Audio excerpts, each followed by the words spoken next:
Hola, bienvenido a mi canal de historias increíbles. Disfruta mirando. No es un milagro. Después de todos estos años vagando por casas ajenas, tenemos nuestra propia casa, se alegró Carmen. Carmen y su marido, Alejandro, dejaron las maletas en el umbral y empezaron a mirar a su alrededor. Había muebles y todo estaba en perfecto orden. La casa era espaciosa, con techos altos y ventanas enormes. Por supuesto, ya la habían visto antes, pero esta vez la veían de otra manera, como los legítimos propietarios. Me encanta cuando hay mucha luz en casa, dijo Carmen. Admiro tanto la espaciosa cocina como la forma en que se había elegido el color de las paredes. El pequeño Ernesto se quedó en la puerta, pero también él llevaba una de las bolsas con sus juguetes. Mamá, ¿dónde estará mi habitación?, preguntó inquieto, mirando a su alrededor. Ernesto estaba en la casa por primera vez. Alejandro tenía que completar la transacción muy deprisa. El antiguo propietario estaba notablemente nervioso y no ocultaba que tenía prisa. Al principio a Alejandro le parecía extraño. El hombre bajito y regordete con la cabeza calva, que había sido propietario de la casa antes, hablaba de mudarse, de que su mujer tenía prisa. ¿Están los papeles en regla?, preguntó Alejandro. Por supuesto que sí. Todo está listo para la venta y ya estoy en mis maletas. Quizás pasaba algo en la propia casa. Suicidios o tal vez es peligroso aquí. El bosque, después de todo. Alejandro era meticuloso y sabía que tenía que elegir la mejor casa para su familia. El presupuesto era pequeño y por la urgencia el propietario le hizo un descuento considerable. Nunca había soñado que encontraría una casa tan grande por esa cantidad de dinero y ahora intentaba averiguarlo. Tal vez había algo malo en el lugar, ya que se vendía con tanta prisa. No tenía margen de error. No, mi familia ha vivido aquí toda su vida. Ya no queda nadie y solo necesito el dinero. Mi mujer ya se ha ido y me está esperando, terriblemente celosa, sonrió el gordito, frotándose nerviosamente la gorra de cuero entre las manos. Alejandro suspiró. Dios mío. Y su Carmen nunca se había puesto celosa. Sonrió. Echó otro vistazo a la casa y volvió a preguntar por la calefacción y el agua del manantial. Resulta que la casa está en un lugar bajo y se inunda en primavera. También se ha enterado de que no hay fábricas cerca. El bosque está limpio y a pocos kilómetros de la casa empieza una zona protegida. No hay vecinos cerca y la casa está en las afueras. Es un regalo del destino, no una oferta. Soy consciente de que me estoy precipitando, pero si no te conviene, hay otros dispuestos a hacer una oferta, dijo el propietario. Se llamaba David, y a Alejandro no le gustaba. Su instinto le decía que algo iba mal, pero no estaba claro si se trataba del vendedor o de la casa. Alejandro echó otra mirada a la casa y sacudió la cabeza. Me morderé los codos el resto de mi vida si pierdo esta oportunidad, pensó. Voy a comprarlo. Solo traeré a mi esposa aquí esta noche. Vivimos al otro lado de la ciudad. Podemos firmar los papeles esta noche o mañana, si te parece bien. Pero tengo que enseñarle la casa. Carmen va a ser la señora de la casa. La estoy comprando para ella. El hombre sonrió. ¡Qué bien! Aquí están las llaves. Cuando te hayas decidido, llámame. Si decides no hacerlo, deja la llave en la puerta debajo de la alfombra. Alejandro se sorprendió de lo crédulo que era el gordo. Probablemente ya no le interesaba nada de la casa. Estaba dispuesto a dejarlo todo, incluidos los muebles. En los armarios había ropa de sus difuntos padres, viejas fotografías, incluso juguetes. Todo estaba en perfecto orden. Solo el polvo le decía que hacía mucho tiempo que nadie vivía en la casa. Así que, unos días después, Alejandro trasladó todas sus pertenencias del piso alquilado a la lujosa casa, que había registrado a nombre de su mujer. Adoraba a Carmen y apreciaba mucho a la familia. La casa fue el primer regalo serio que le hizo a su mujer. Para un niño huérfano que nunca había visto mucho dinero en su vida, fue todo un éxito. Hace unos años compró un camión de segunda mano y empezó a aceptar todo tipo de encargos. Cualquier cosa que cayera en sus manos. A veces, Alejandro se pasaba semanas en la carretera transportando grava o arena. La mayoría de las veces recibía encargos de una empresa de construcción. A veces entregaba baldosas de cerámica a tiendas de provincias. En ocasiones, incluso transportaba familias y todas sus pertenencias. Viendo mudarse a otras personas, soñaba con que un día cargaría en el coche sus propias cosas, los juguetes de su hijo y los vestidos de su mujer. Y he aquí, ese día había llegado. Por la noche, cuando Ernesto ya dormía, Alejandro abrió el champán. A su mujer le sirvió zumo de naranja en la misma copa de tallo alto. Carmen ya estaba embarazada de 7 meses y no podía beber. «Eres el mejor marido del mundo», dijo en lugar de brindar. «Es porque tengo la mejor mujer del mundo», respondió dando un sorbo a su bebida. La vida siguió como siempre. Carmen deshacía las maletas. Ernesto y Alejandro no le permitían levantar nada más pesado que un suéter. «Mamá, para, dámelo. Lo haré yo mismo», gritó Ernesto de 6 años. Heredó el pelo rojo brillante y las pecas de su madre. Alejandro era un chico rubio normal, de estatura y complexión medias, guapo en persona, pero nunca se consideró como tal. En el orfanato donde creció no había lugar para la belleza. Era un superviviente. En el orfanato, Alejandro amaba a una profesora. Todos la querían. Los niños necesitaban de verdad el amor y los cuidados de una madre, y tendían la mano a los que estaban cerca. La anciana era lo bastante mayor como para ser su abuela. Carmen también quería a Alejandro, pero no lo distinguía de los demás niños. Y él deseaba tanto tener su propia madre, una que le quisiera más que a nadie en el mundo, solo a él. El anhelo de un niño es profundo, incluso sin fondo. Alejandro tenía 10 años cuando la maestra se jubiló. Llegó otra en su lugar, joven y enfadada. No le gustaba hablar con los niños, lo hacía entre dientes. Alejandro estaba triste como los demás niños, pero con el paso de los años, cada uno de ellos dejó de estar triste, se recompuso y se volvió insensible. No había amor, ya que no había necesidad. La falta de amor en la infancia se convirtió en un fuerte apego emocional a las mujeres. Alejandro estuvo a punto de cortarse las venas la primera vez que rompió con una mujer a la que amaba. Se encariñaba mucho, dedicándose a la relación. Sin embargo, las chicas que conoció no eran nada respetables. Su primer amor, Clara, solo quería dinero. Soñaba con una carrera como actriz. Había estudiado en la escuela de teatro y era una belleza. Alejandro también era estudiante y tenía su propio apartamento, en las afueras de la ciudad. Clara era de un pueblo remoto y vivía en una residencia del Instituto de Teatro. Alejandro la quería, pero Clara tenía otros pretendientes. Alejandra le pidió que se casara, pero ella no tenía ninguna prisa.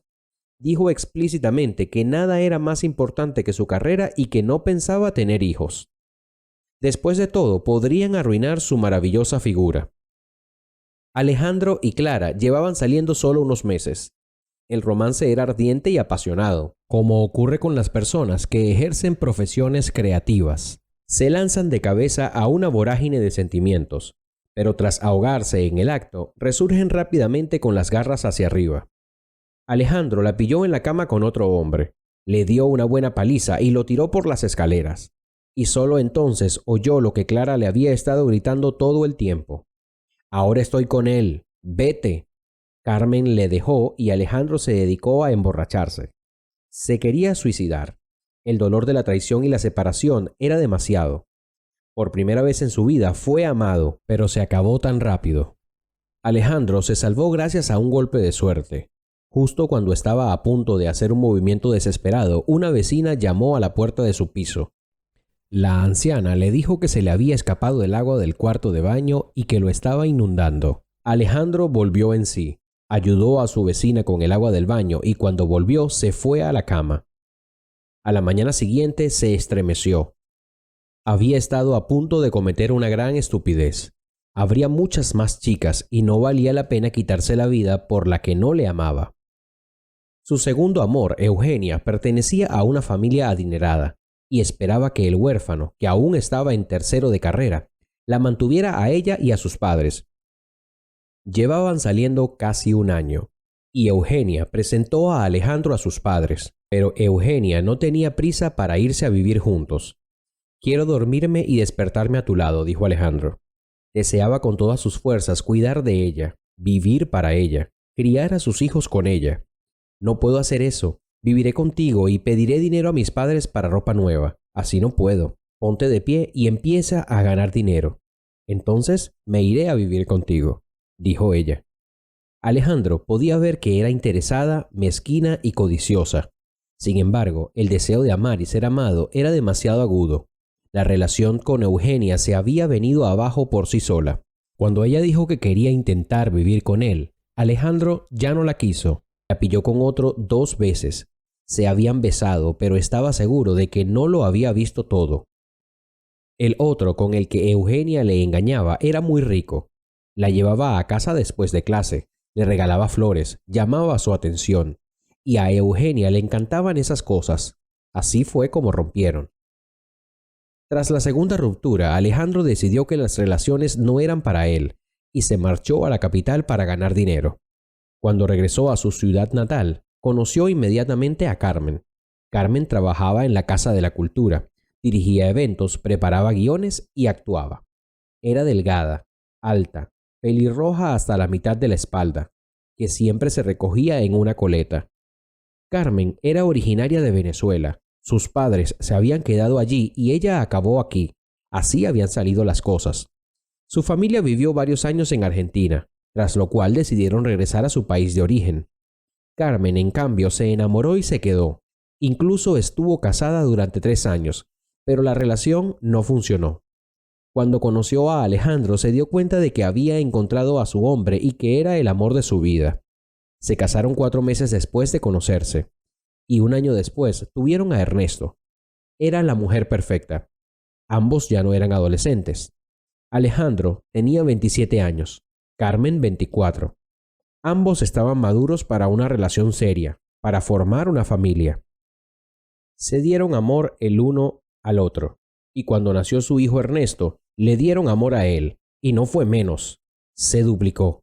Por primera vez en su vida, Alejandro se sintió feliz, querido y deseado. Tenía amigos y aficiones. Lo único era que le resultaba muy incómodo llegar al trabajo.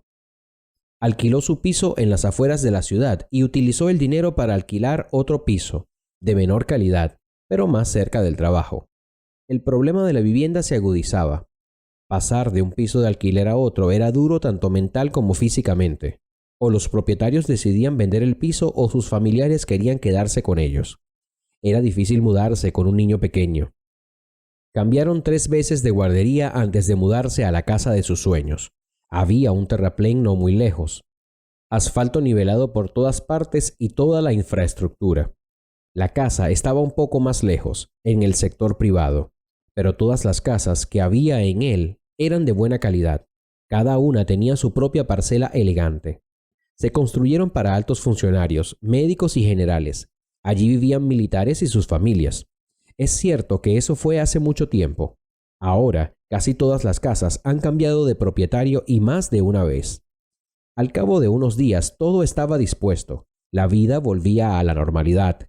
Carmen había despedido a Alejandro en otro viaje por la mañana y ahora miraba melancólicamente por la ventana. Había una fuerte tormenta de nieve. La cocina olía a avenas y huevos duros. Y Ernesto seguía durmiendo. El día anterior, el niño había estado viendo dibujos animados hasta tarde. Los jóvenes padres querían estar los dos solos, así que tuvieron que dejar que el niño hiciera lo que más le interesaba: dibujos animados, helado y el teléfono de papá. Normalmente los padres llevan al niño a casa de la abuela para que esté solo. Esto es bueno para el niño y para ellos. Pero Alejandro y Carmen no tuvieron esa oportunidad, así que tuvieron que conformarse.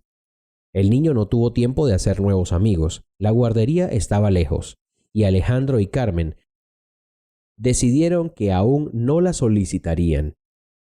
Pronto habría un nuevo miembro en la familia y Carmen no podía llevar sola a Ernesto a la guardería, así que decidieron posponerlo hasta que nacieran los gemelos.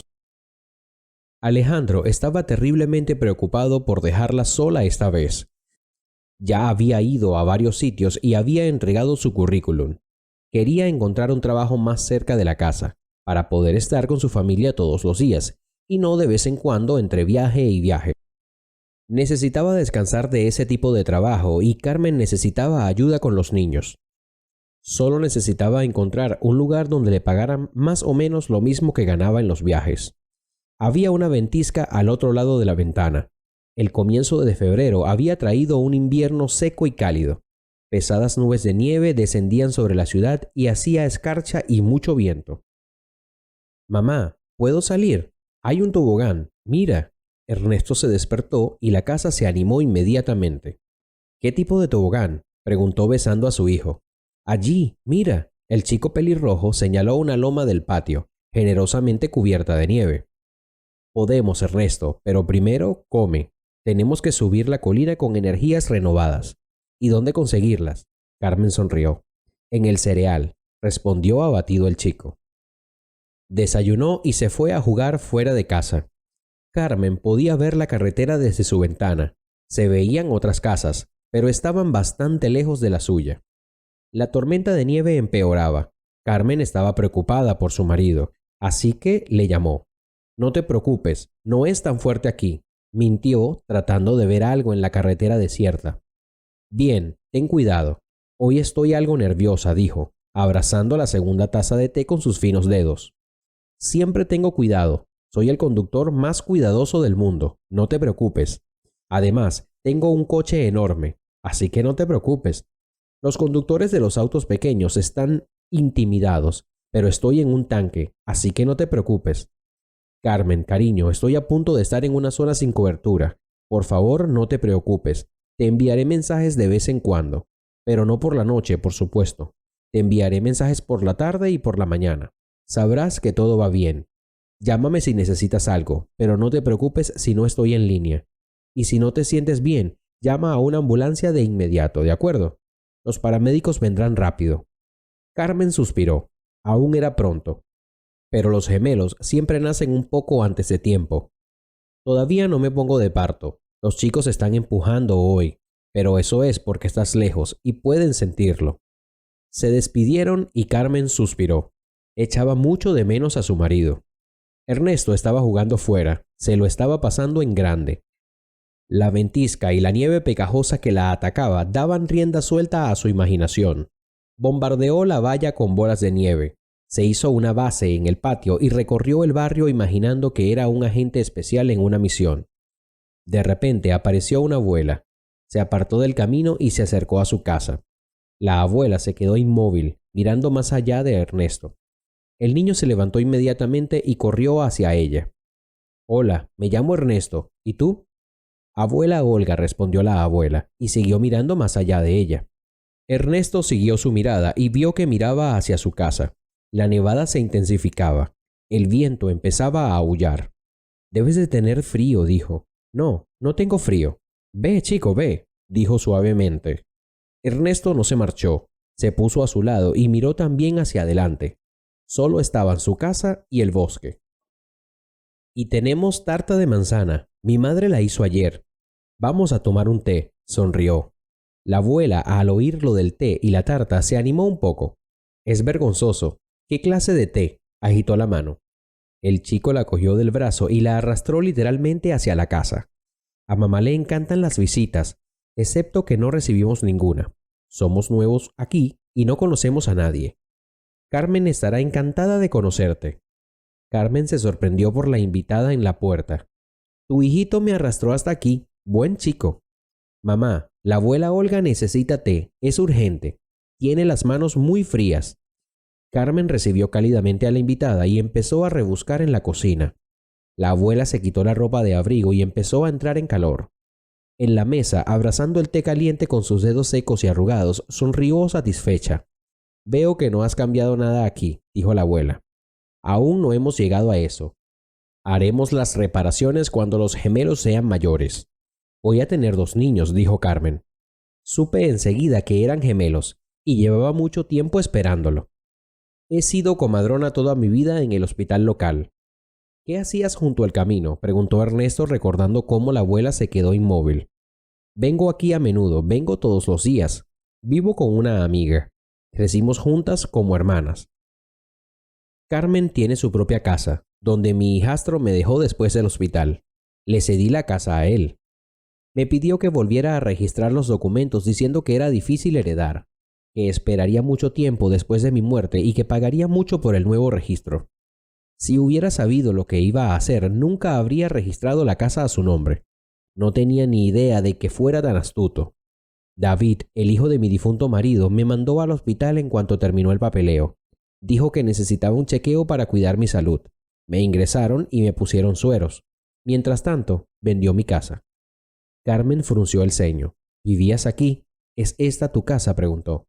Sí, este es mi hogar, mi nido familiar. Aquí es donde vivía con mi hija. Luego estuve con un hombre que tenía un hijo. Su esposa bebió hasta morir y lo dejó con un niño pequeño. Crió a David solo, pero el niño no se parecía a su padre. Había sido un matón toda su vida. Estuvo aproximadamente 1 año en la cárcel. Tenía muchos préstamos y yo se los devolví todos. ¿Y por qué lo pagaste tú?, preguntó Carmen. Estaban a mi nombre. ¿Cómo podía no pagar? Luego se disculpó diciendo que estaba ahorrando para el negocio, que quería salir de pobre. Su padre hizo toda su vida de zapatero, trabajaba con sus manos, pero David no quería trabajar. Toda su vida había buscado la forma de conseguir que el dinero se le botara de los bolsillos, pero las cosas no funcionan así.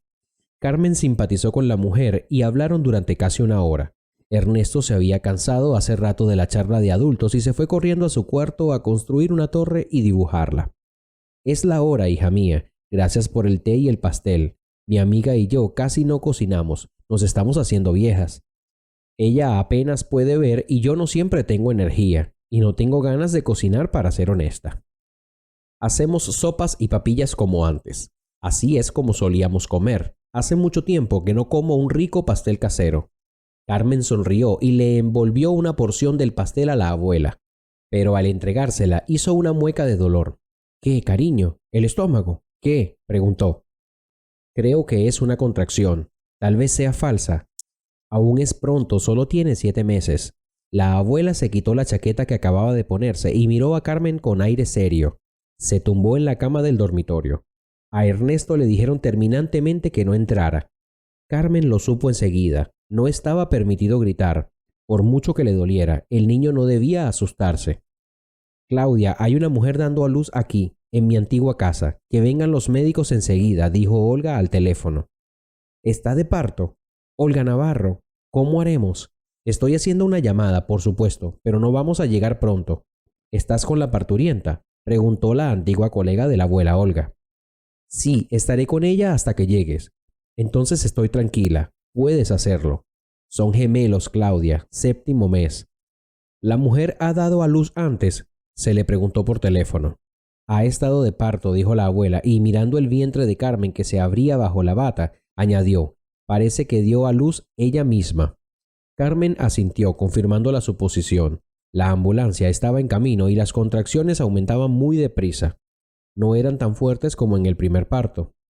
Carmen podía tolerarlas. No estaba preocupada, no tenía miedo. Solo pensaba en que Ernesto no entrara y se asustara.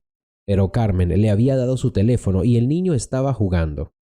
Abuela Olga cronometró los intervalos entre contracciones y sacudió la cabeza. Vas a dar a luz antes que llegue la ambulancia. Un parto de emergencia. El primero también fue rápido. ¿Cuántas horas de agonía?, preguntó. Con Ernesto no me dolía nada. Me dolía el estómago a las 6 de la mañana y lo tuve a las 11. Es muy rápido para un primer parto.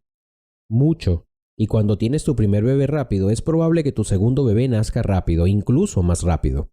Sin darse cuenta, Ernesto se quedó dormido en medio de una tormenta de nieve, con el teléfono de su madre en las manos.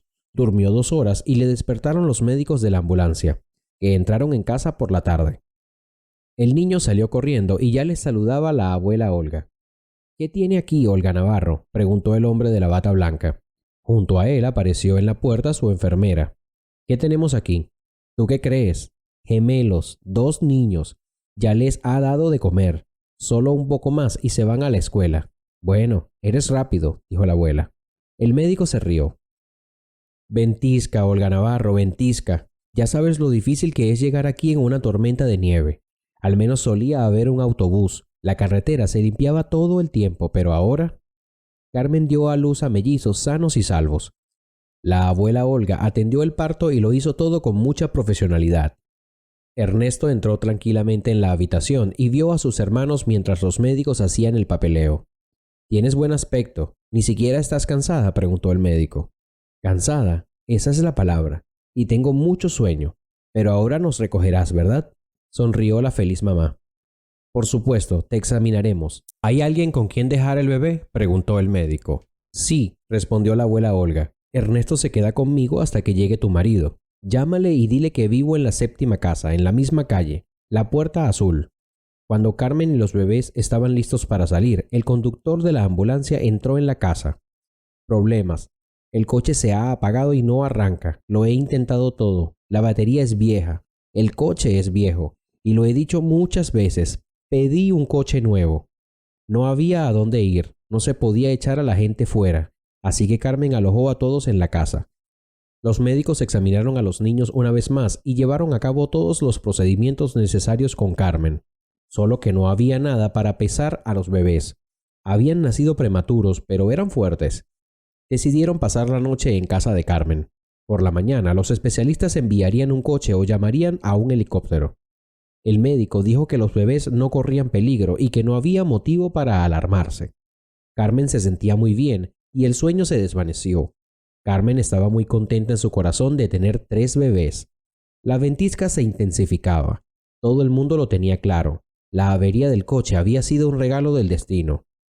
Habría sido mucho peor que se le hubiera quedado parado en una carretera vacía, junto con los recién nacidos. La casa era grande y cabían todos. Abuela Olga, no la anfitriona, estaba al mando de la situación. Solo se le permitía levantarse para ir al baño, y Olga Navarro conocía muy bien su casa. Después de todo, había pasado muchos años en ella. Puso la tetera en la cocina y calentó la cena de todos. Los médicos de la ambulancia estaban encantados de hablar con su antigua colega y se sentaron a la mesa durante largo rato, contándose historias. Mientras tanto, Ernesto no se separaba de sus hermanitos. Estaban tumbados en la cuna y eran increíblemente lindos. «Mamá, ¿cómo los distingues?», preguntó Ernesto. La abuela Olga les hizo etiquetas, hasta ahora según ellos. Ahora son exactamente iguales, pero creo que mañana las veremos a la luz del día y encontraremos las diferencias, respondió Carmen contenta. Hacia medianoche, cuando todos en la casa se habían ido a la cama, la abuela Olga miró tranquilamente a Carmen. «¿No puedes dormir?», preguntó. Estaba desesperada por dormir, pero me eché una siesta de media hora y ahora no puedo pegar ojo, admitió Carmen. Cuando nació mi hija Laura, yo tampoco podía dormir, no dejaba de mirarla. Nació en casa, como tus hijos. Sí, entonces tampoco llevaban a todo el mundo al hospital. Las que daban a luz en casa, los médicos venían aquí, inscribían a los bebés, los examinaban y se iban. Ahora es una norma estricta. Yo di a luz antes de tiempo. Tenía 16 años.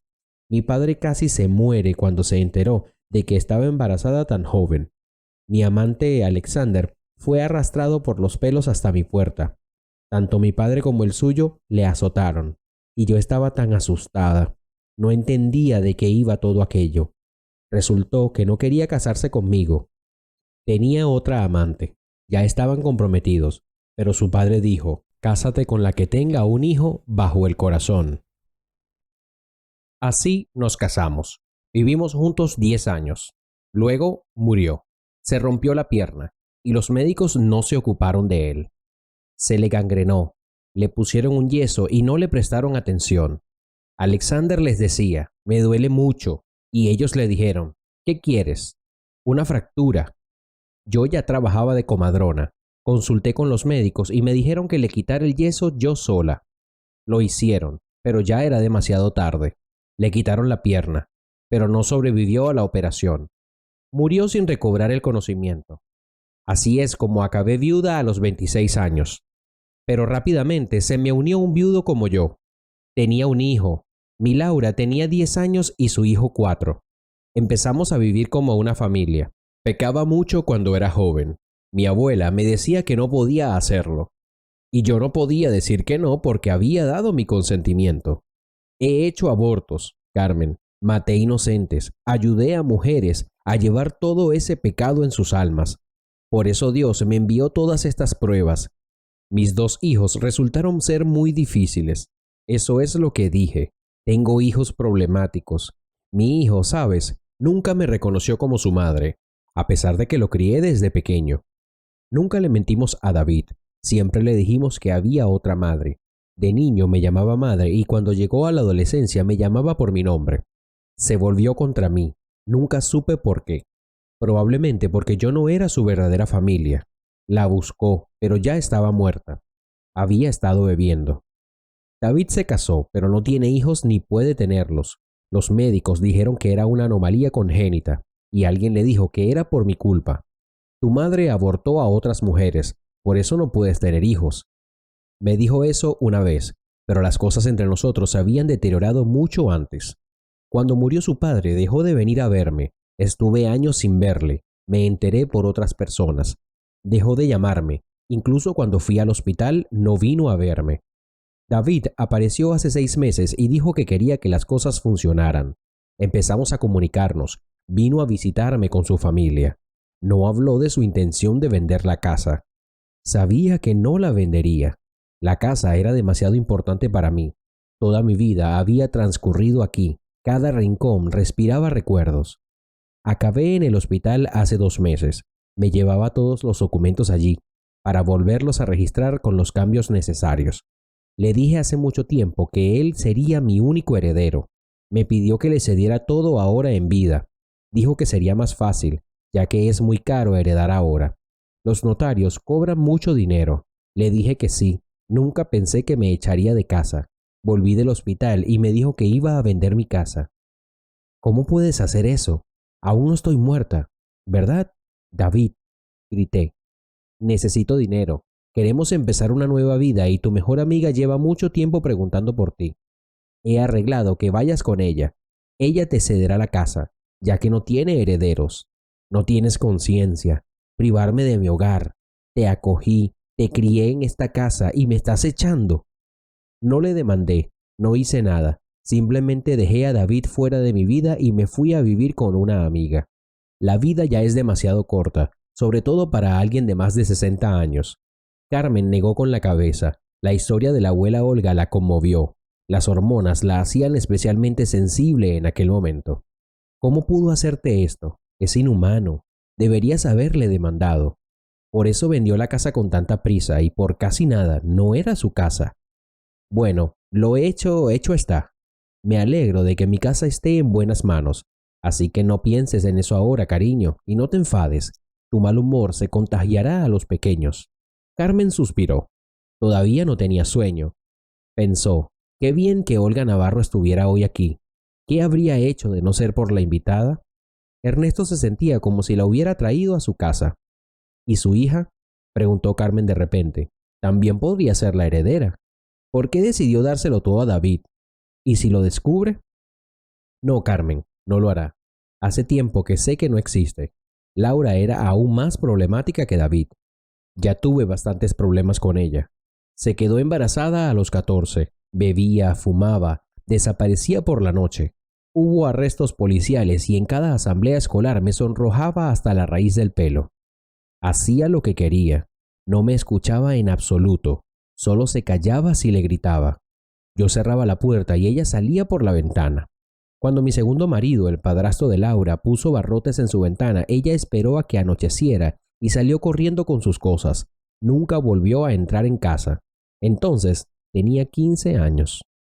¿Y su embarazo?, preguntó Carmen. No me dijo nada. No iba a dar a luz. Sus amigas le dieron algún tipo de veneno y se tomó un montón de pastillas. Se cayó en medio de la calle. Llamaron a una ambulancia. Me llamaron del hospital. Los médicos dijeron que probablemente no tendría más hijos. Casi muere ese día. Fui a la iglesia, leí literatura sobre cómo trabajar con adolescentes así, pero a lo único que llegué, Carmen, fue a comprender que cada uno de nosotros elige su propio destino. Yo no podía decidir por ella. Era su vida y la tomó en sus manos demasiado pronto, abandonando el cuidado paterno. Desapareció hace mucho tiempo, pero durante los primeros años me llamó. Luego estuvo en la cárcel, pero no fue en nuestra ciudad, muy lejos. Le escribí, me contestó un par de veces. Cuando salió me llamó y luego desapareció por completo. Siempre se involucraba con delincuentes. Le atraía el crimen. Estoy seguro de que está muerta. Si no, me habría llamado de vez en cuando.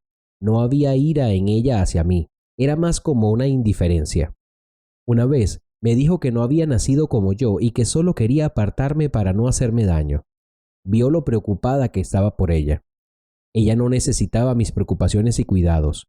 No quería avergonzarme delante de los demás, así que se distanció. Pero me llamaba. Era importante para ella saber que yo estaba bien. Si estuviera viva me habría llamado. Lo sé a ciencia cierta. Carmen suspiró. Es una pena que sea así. Tal cual. Cada uno tiene su propia cruz que llevar. Claro que sí, dijo Carmen. Por ejemplo, mi marido creció en un orfanato. Le trataban muy mal. Sufrió mucho. Alejandro dijo que sus padres lo dejaron en la puerta del orfanato cuando tenía pocos días. En la cesta solo había una pequeña cruz, una de oro muy cara, pero colgada de una simple cuerda. También había pañales, ropa, un biberón y una bolsa de fórmula. Al parecer, su madre era pobre y no podía alimentarlo. No había leche y la leche de fórmula era cara. Alejandro no la buscó, pero tampoco se enfadó por eso. Lleva una cruz y prefiere pensar que su madre le quería. Lo siento mucho por él. Se ha perdido tanto amor. Intento darle ese amor. Así es, Carmen, y lo estás haciendo bien. Le has dado 3 hijos. Dios bendiga que te vaya bien. Me voy, Carmen, me voy a la cama. Por la mañana daré de desayunar a todos y cuidaré de Ernesto, si es necesario. Lo necesito. Muchas gracias por todo. Carmen lloró al decir estas palabras. Mis padres están muy lejos y no hay nadie más que pueda ayudar. Muchas gracias. Pronto reinó la tranquilidad en casa. Los niños durmieron plácidamente casi toda la noche. Solo por la mañana Carmen dio de comer a los bebés. La leche llegó rápidamente y no hubo ningún problema para alimentarlos. Al día siguiente, los médicos corrían de un lado para otro. Una tormenta de nieve había arrasado todas las carreteras durante la noche y el tráfico se había paralizado en toda la región. ¿Qué me estás diciendo? ¿Cuántos milímetros de nieve han caído? No te he preguntado la previsión del tiempo. He dicho, ayer tuve a una mujer en casa dando a luz. Todo el equipo pasamos la noche en su casa. O traes un mecánico o un helicóptero. Esto no es ninguna broma, gritó el médico al teléfono. Los bebés estaban dormidos y Carmen entró en la cocina para prepararse el desayuno. La casa estaba animada, lo cual era agradable. La enfermera ya estaba viendo dibujos animados con Ernesto, y el conductor de la ambulancia fue a casa de un vecino a pedirle un cargador de batería. Su cargador se negaba a funcionar. En la cocina, Olga Navarro preparaba gachas de leche. ¿Te has levantado? No tienes que levantarte todavía. Te lo habría traído todo. Tengo muchas ganas de ducharme, sonrió Carmen. Entonces ve, todavía hay tiempo. Raúl Díaz dijo que el coche no estaría aquí hasta dentro de 2 horas como muy pronto. Carmen asintió y se fue a duchar. Con todo el alboroto se dio cuenta de repente de que no le había dado la gran noticia a Alejandro. El teléfono estaba sobre la almohada, sin carga. Carmen enchufó el cargador y vio las llamadas perdidas y los mensajes de Alejandro. Le escribió que estaba bien, que estaba preocupado. Le preguntó por qué no la localizaba y le pidió que le llamara lo antes posible. Carmen no tuvo tiempo de llamar. Oyó el ruido de su motor. Miró por la ventanilla. Papá está aquí, gritó Ernesto. En el umbral, su hijo le abrazó. Alejandro vio a Carmen, miró su vientre, que ya no estaba allí. ¿Cómo es eso? Dios, ¿qué pasó? ¿Cómo estás? Estaba asustado. Su mujer no había contestado al teléfono en casi 24 horas. ¿Están bien los niños? ¿Puedo verlos? Jesús, ¿qué pasó aquí? El coche no pudo pasar, ¿verdad? Adivinó. Carmen abrazó a su marido. El joven padre necesitaba ducharse y ponerse ropa limpia antes de ir a ver a los niños, dijo el médico. Alejandro asintió, besó a su mujer y se metió en la ducha. Cuando salió, Olga ya se iba. Felicidades, papá. Tienes una familia maravillosa, dijo. Alejandro estaba completamente confuso. Supuso que la abuela era una vecina que al parecer estaba ayudando. Fue la abuela Olga quien trajo al mundo a nuestros bebés. Ella es comadrona, dijo Carmen. Alejandro enarcó las cejas. Muchas gracias, abrazó a la abuela con alegría. De nada, hijo. Cuídalos. ¿Sabes en qué lío te has metido con los gemelos? Alejandro llevaba una camisa limpia con el pelo oscuro mojado y sin afeitar. Tenía tanta prisa que no se afeitó. Solo se lavó las manos del diésel. De repente, la abuela vio una cruz en su cuello. Era mucho más baja que Alejandro de estatura y la cruz estaba justo delante de su cara. ¿Qué es eso?, preguntó y extendió la mano. Cogió la cruz con la mano y cayó sin sentido. Alejandro apenas tuvo tiempo de levantarla. «Al sofá», ordenó el doctor. La abuela se tumbó en el sofá y tardó mucho tiempo en recobrar el conocimiento. Cuando despertó, buscó a Alejandro con la mirada. «¿Dónde está? Trae al chico aquí», ordenó. Alejandro se acercó a ella. «Estoy aquí». Volvió a tomar la cruz en sus manos y comenzó a mirarla. «¿De dónde?», preguntó, mirando a los ojos del apuesto joven. «De mi madre». «Te lo dije», recordó Carmen sin entender lo que estaba pasando. «Esta es la cruz de mi hija, de mi Laura. Se la puse en el cuello cuando tenía 3 años y la lleva desde que tengo uso de razón». Alejandro juntó las cejas. «Esta es la cruz de mi madre, estaba en mi cesta». Carmen intervino en la conversación. «Dijiste que Laura no podía haber tenido hijos, ¿no? Así que no puede ser la madre de Alejandro». «Eso me dijeron los médicos. No exactamente, pero probablemente. Pero la medicina solía ser como era. Podrían estar equivocados». «Hijo, ¿y si tu madre fuera mi hija muerta?», lo dijo en voz alta y se levantó del sofá. El mismo médico olió un poco de amoníaco en un algodón. «Oh, vaya, esto parece Santa Bárbara». Carmen se fue a ver a los pequeños. Todos empezaron a recoger las cosas. El camión de Alejandro pasaría por la carretera, así que los médicos decidieron ir en él. Cubrieron el cuerpo y los médicos subieron. Carmen y los pequeños estaban en la cabina, junto con Alejandro. La abuela Olga se marchó a su casa, prometiendo que si no podía atravesar las ventiscas, volvería. Carmen le dejó las llaves y la abuela cerró ella misma la casa. Por fin llevaron a los niños al hospital, donde enseguida los separaron de Carmen. Ella misma fue llevada a un chequeo, un montón de procedimientos diferentes y ecografías. Hacia la hora de comer, acudió con las demás madres a la cantina y por fin comió. Tenía un hambre terrible. Llevaba hambrienta desde la comida de ayer exactamente 24 horas. Por la noche le devolvieron los bebés y les dio de comer. Estaban bien, pero los dejaron en el hospital con su madre para que ganaran peso. Si los bebés ganan peso en 10 días, le darán el alta. Si no, los llevarán al hospital. No hay de qué preocuparse. Los análisis muestran que están bien. Hay prematuridad, pero sus efectos no suelen requerir intervención. Aliméntelos según deseen. Los vigilaremos. Come mejor por tu cuenta y las cosas mejorarán. Alejandro se fue a casa. Carmen consiguió decirle que la abuela Olga vivía en la 7ª casa, calle arriba. En casa se dedicó a limpiar. Las palabras de su abuela no salían de su mente. Hacía tiempo que se había prohibido a sí mismo pensar en buscar a sus padres. En el fondo estaba mortalmente resentido con sus padres por su miserable infancia. Estaba desesperado por arreglar las cosas, por encontrar a sus padres, por descubrir que simplemente se había perdido o que había sido robado, que lo habían buscado toda su vida. Sin embargo, esto es un cuento de hadas, un sueño. No sucede así, casi nunca. Ernesto llevaba en casa de la abuela Olga desde por la mañana, así que Alejandro salió de casa en cuanto puso todo en orden. Fue fácil encontrar la 7ª casa. Estaba a poca distancia a pie. La casa era de adobe, forrada de madera azul. Las ventanas eran pequeñas, de madera, torcidas. Carmen le contó brevemente que la abuela había sido la antigua propietaria de la casa, pero que su hijastro le había robado y había vendido la casa. Alejandro llamó en silencio a la ventana. Pronto se abrió la puerta del patio y vio a la abuela Olga. «Entra, hijo. Ernesto se ha dormido. Te preparamos un té», sonrió. Entró a la casa de techos bajos, se quitó la chaqueta.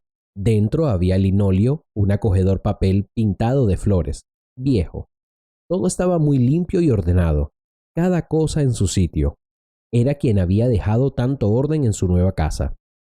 Al parecer, la abuela era muy ordenada. Una segunda residente de la casa salió a saludar y expresar su admiración por el hijo de Alejandro. «Un niño tan pequeño y ya lee en sílabas. Es un niño maravilloso. Tráenoslo más a menudo. Olga y yo nos sentimos solas. No tenemos nietos. Siempre nos quedaremos con él si hace falta», dijo Estela Rodríguez. Alejandro le dio las gracias y la abuela desapareció en la habitación. No caminaba bien. «Es estupendo que vivan juntas».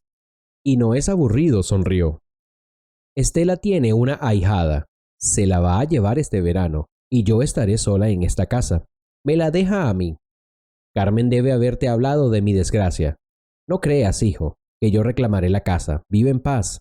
Así son las cosas. No se puede evitar. Alejandro bebía té de una taza perfectamente limpia. Había un azucarero con bolsitas para diabéticos sobre la mesa y había pan rallado y confituras. Comió con placer. Ernesto seguía durmiendo. Necesitaba hablar de lo que había pasado por la mañana. Olga Navarro, ¿estás segura de que es la misma cruz que tengo en el pecho?, preguntó. Alejandro se quitó la cruz y el cordón del cuello y se lo puso en las manos a la abuela. Ella la miró atentamente y, conteniendo las lágrimas, suspiró. Es esta. La compré en Bolivia y lo recuerdo bien. La usé durante varios años. Tuve a Laura temprano. La abuela Olga le contó a Alejandro toda la historia de su vida. Alejandro escuchó, no sin interés. Estaba segura de que la cruz pertenecía a su hija y estaba segura de que su hija había muerto. Y la esperanza de encontrar a sus padres, de encontrar una familia, ardía intensamente en su interior. Aunque solo fuera su cara. Para un huérfano incluso, eso es una gran bendición. Vamos al centro y hagamos una prueba. Ahora es fácil saber si estamos emparentados o no. Si estamos emparentados, la prueba lo demostrará. Lo he visto en un programa. ¿También hacen ese tipo de pruebas en nuestra ciudad?, preguntó. Averiguaré exactamente dónde se puede hacer la prueba y te llevaré allí. Para mí también es muy importante encontrar una familia. Me prometí que no buscaría, pero resulta que hay que intentarlo. Carmen estaba en el hospital materno y Alejandro la visitaba todos los días. Hablaba mucho por teléfono. Ernesto echaba de menos a su madre. Alejandro le contó a Carmen que había ido a la guardería local, que no estaba tan lejos de casa. A Ernesto le gustó y dijo que quería ir allí. Ya habían presentado los documentos. Solo faltaba entregar unos certificados. Dice que va a ver a las abuelas Olga y Estela casi todos los días. Ya las llama sus abuelas y ellas han empezado a pensar en él como su nieto. En su tiempo libre, Alejandro hacía la limpieza y montaba la cuna. Estaba preparando la casa para la llegada de los gemelos. No mencionó que se había llevado a Olga para hacer las pruebas. No entendía por qué. Tenía miedo de creer que el resultado sería positivo. Entonces descubriría quién era su madre. Tendría que poner una orden de búsqueda. ¿Y si seguía viva? Han pasado 4 semanas. Alejandro recibió una llamada del hospital donde se estaba preparando la prueba, pidiéndole que viniera. Los gemelos dormían plácidamente en casa con su madre. Los bebés estaban atormentados por una barriga hinchada y dormían mal por la noche. Y con ellos también Alejandro, Ernesto y Carmen. Ernesto empezó a ir a la guardería. Él seguía allí. Debería habérselo dicho a Carmen y a Olga Navarro, pero por alguna razón volvió a guardar silencio. Temía asustar a su suerte. Temía decírselo y que la prueba diera negativo. Alejandro subió al camión y se marchó. Conducía como un loco. Las gotas de lluvia golpeaban la ventanilla. Era principios de primavera. Detuvo el coche delante del hospital. Subió corriendo los escalones como le habían dicho en la recepción. Había otra chica sentada junto al despacho. Alejandro esperó a que el médico la recibiera y entró en el despacho. Apellido, dijo cansado el médico sentado a la mesa. Alejandro González y Olga Caridad, declaró. El médico revisó unos papeles y miró fijamente a Alejandro. ¿Cuándo hiciste el examen?, preguntó. 4 de febrero. Lo recordaba bien porque el día anterior había tenido 2 hijos a la vez. El médico rebuscó en otro montón, sacó un sobre y se lo entregó en silencio a Alejandro. ¿Esto es exacto?, preguntó Alejandro. Esto es exacto. Los errores solo ocurren en la televisión, en las telenovelas. Que yo recuerde, nunca ha habido un solo caso en el que una prueba de ADN se haya equivocado. Claro que es posible, pero solo en teoría. En la práctica, joven, todo es exacto.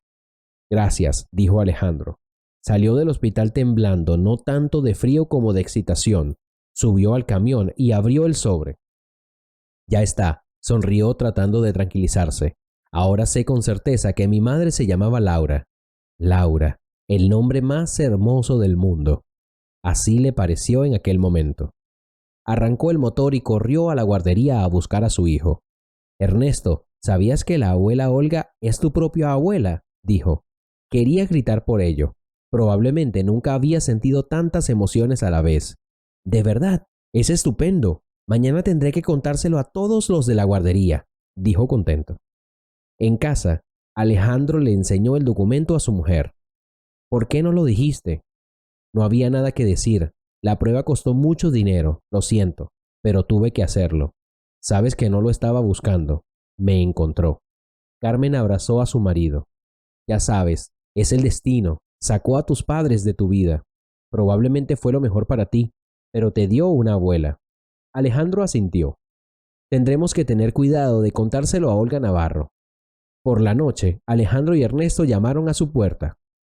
Hemos venido a verte, a tomar el té, dijo. Entren, entren. Ha pasado mucho tiempo.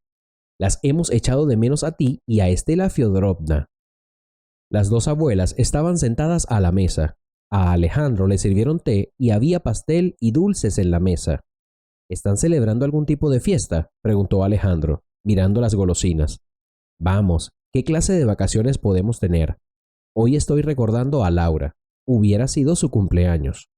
Alejandro suspiró. Esta es otra sorprendente coincidencia. Olga Navarro. Llegó el resultado de la prueba.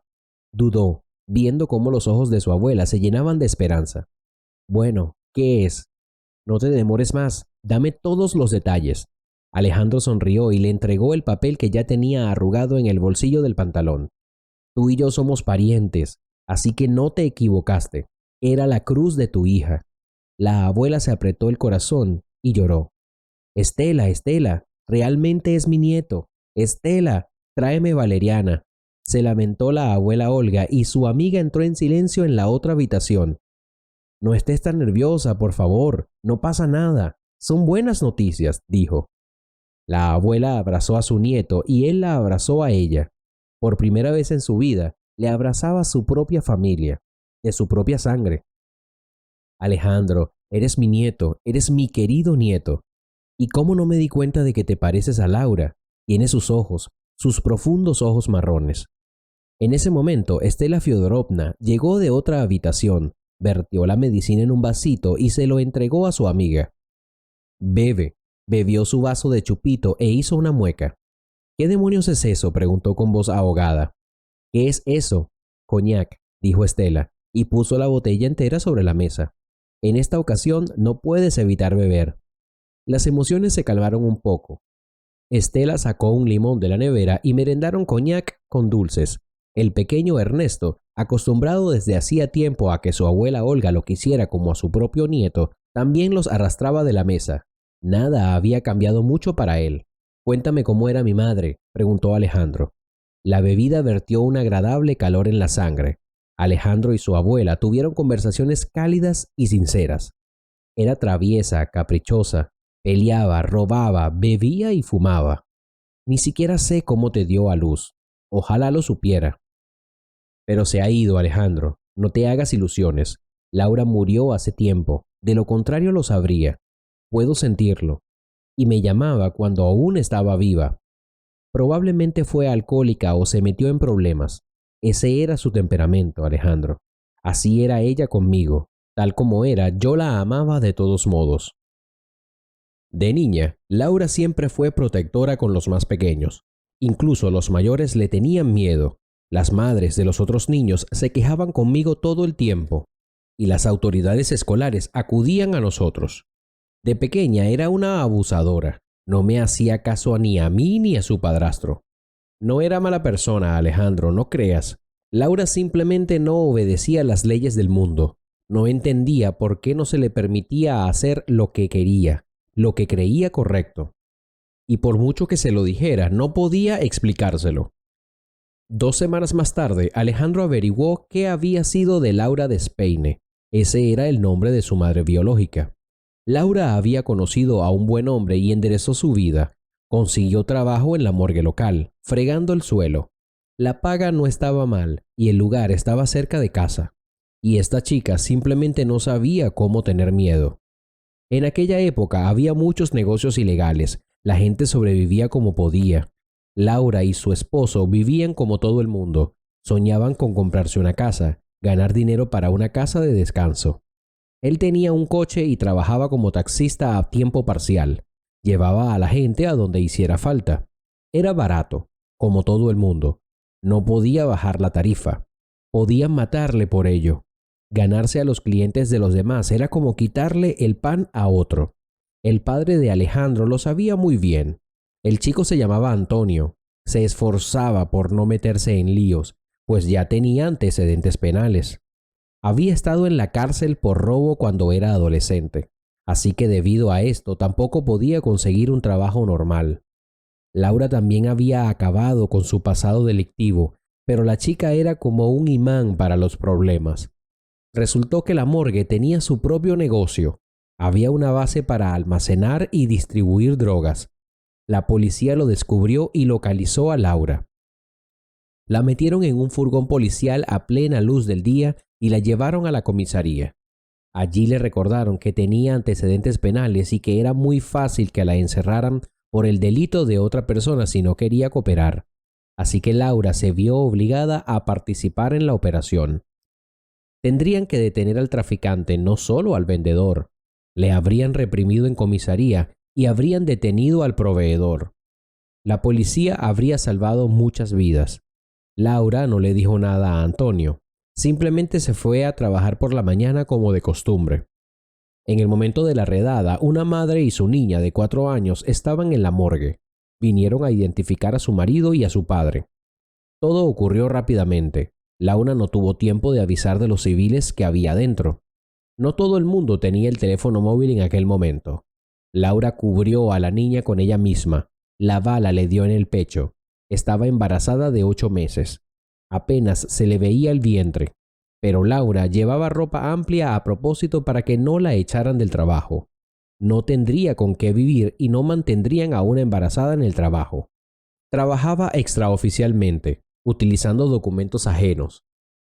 Los empresarios no querían pagar la maternidad y echaban a las mujeres si se enteraban de que estaban embarazadas. Esto solo se podía evitar consiguiendo un trabajo oficial. Pero ¿quién contrataría a una mujer con antecedentes penales? Las estafas estaban por todas partes, incluso en las instituciones estatales. Llevaron a Laura al hospital, donde solo tuvo tiempo de decir a los médicos que salvaran a su bebé y le pusieran una cruz al cuello. Antonio no se enteró hasta el día siguiente. Se preocupó y llamó él mismo al lugar de trabajo de Laura. Le dijeron que tenían a Laura, pero ahora en otro puesto. Antonio estaba desconsolado. Los médicos le entregaron al bebé, que sorprendentemente estaba perfectamente sano y comía bien. Le dieron leche de fórmula y le ayudaron con la ropa.